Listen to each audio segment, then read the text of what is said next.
ખેડૂતો માટે ન્યાય યાત્રાની વાત કરવામાં આવી અને જાહેર આમંત્રણ આપવામાં આવ્યું ત્યારે જે હું નજર સામે જોઉં છું તો મોટા ભાગના નેતાઓ માત્ર ને માત્ર આમ આદમી પાર્ટીના છે. આ સિવાય કોઈ પાર્ટીને ખેડૂતોના હિતમાં રસ નથી.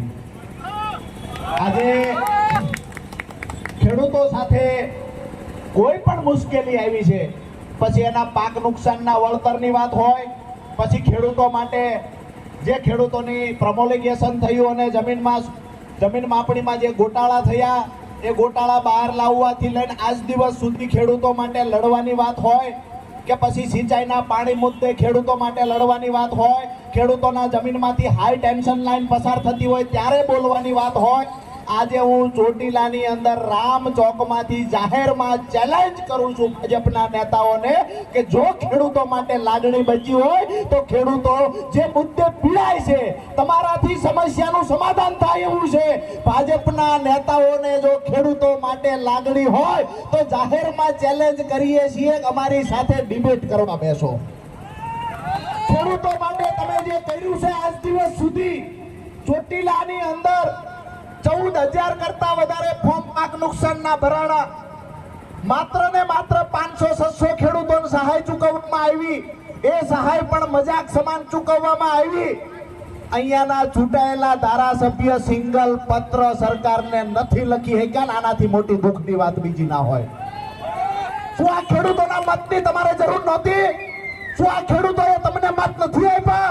આજે પીજીવીસીએલ નો કોઈ અધિકારી છે ખેડૂતના ખેતર જઈને ખોટા દંડ ફટકારે છે, તમારા મોઢામાં મગ ભરેલા છે.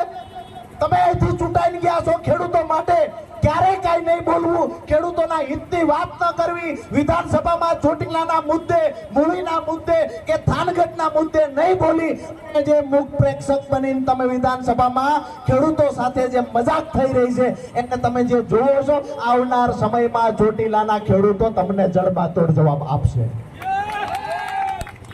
અહીંયાથી આજે જે મેં પહેલા પણ કહ્યું કે જ્યારે જાહેર આમંત્રણ આપવામાં આવ્યું તો હું કાયમ માટે રાજુ કરપડા આજે જાહેરમાં જવાબદારી પૂર્વક મારું એક નિવેદન આપું છું કે કોઈ પણ પાર્ટીનો માણસ, કોઈ પણ ખેડૂત સંગઠન જ્યારે ખેડૂતોના હિતની વાત લઈને નીકળશે ત્યારે હું આમ આદમી પાર્ટી કિસાન સંગઠન એ તમામ સંગઠનોની સાથે ઊભા રહેવાની જવાબદારી લઉં છું.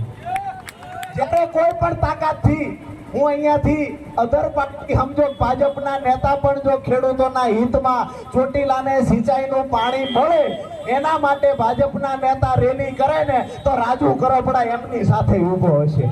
મયુર સાકરિયાને હું લઈ આવીશ, રમેશભાઈ મેર હોય, દેવકરણભાઈ હોય, અજીતભાઈ હોય કે અમારા ગામડાઓ ધારે ઢોકળવાથી લઈ અને જે ગામડાઓમાંથી ધીરુભાઈ, ધનજીભાઈ તમામ વતી હું જવાબદારી લઉં છું કે સંખ્યા હું કરી દઈશ. 1,000 ખેડૂતોને હું લાવીશ, ચોટીલાને સિંચાઈનું પાણી મળે એના માટે જો રેલી ભાજપનો નેતા કરે તો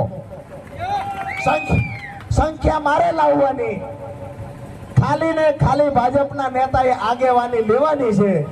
હવે આનાથી વિશેષ જવાબદારી બીજી કાંઈ ન લઈ શકાય. કાં તો તમે જવાબદારી લઈ ખેડૂતોના હિતમાં બોલો, બાકી ચાપલુસીની એક હદ હોય. આનાથી વધારે ચાપલુસી મેં કરતો બીજો કોઈ નેતા નથી જોયો. આજે દુઃખ સાથે કહેવું પડે છે કે આપણો ધારાસભ્ય, આપણો સાંસદ સભ્ય જો